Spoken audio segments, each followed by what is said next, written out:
ఇలా ఎవరైనా బీటెక్ చదువుతాండి ఏదైనా టాపిక్ గాని అర్థం కాకపోతే కామెంట్ చేయండి. ఎస్పెషల్లీ సీఎస్ఈ వాళ్ళు. ఈ టాపిక్ అయితే ఇంకా ఫైర్ వాళ్ళు subject name cryptography and network security. ఇది BTech final year CSE syllabus. First firewall గురించి సింపుల్‌గా ఎక్స్‌ప్లెయిన్ చేయాలంటే, ఇప్పుడు ఒక హౌస్ ఉంటే హౌస్‌లో సెక్యూరిటీ మ్యాన్ ఉంటారు. సో, సెక్యూరిటీ మ్యాన్ ఒక డ్యూటీ ఏంటి?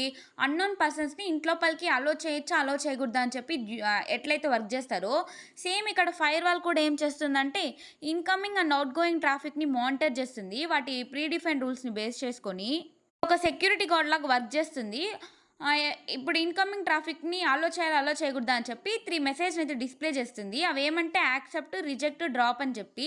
యాక్సెప్ట్ అంటే ట్రాఫిక్‌ని అలో చేస్తుంది. రిజెక్ట్ ఏం చేస్తుందంటే ఒక ఎర్రర్ రెస్పాన్స్ ఇచ్చి ట్రాఫిక్‌ని రిజెక్ట్ చేసేస్తుంది. డ్రాప్ ఏం చేస్తుందంటే సైలెంట్‌గా ట్రాఫిక్‌ని బ్లాక్ చేసేస్తుంది. ఇంకా ఈ ఎగ్జామ్‌లో గాని ఫైర్ వాల్ గురించి గాని అడిగారంటే ఫైర్ వాల్ ఒక డెఫినిషన్ ఇలా డయాగ్రామ్ వేయాలి. ఇంకా ఫైర్ వాల్ ఒక యాక్సెస్ ఏమంటే service control, direction control, user control, behaviour control. ఇంకా దీని గురించి డీటెయిల్‌గా ఎక్స్‌ప్లెయిన్ చేయాలంటే కామెంట్ చేయండి. ఇదైతే 2 మార్క్స్ కోసమైతే ఇలా వర్క్ అవుతుంది.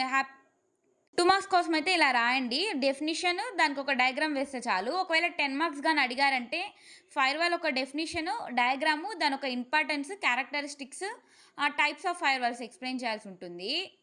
అండ్ ఎలా 10 మార్క్స్ స్కోర్ చేయాలో కూడా కామెంట్ చేయండి. నేను మీకు ఎక్స్‌ప్లెయిన్ చేస్తాను. ఎలా స్కోర్ చేయాలో మంచి మార్క్స్.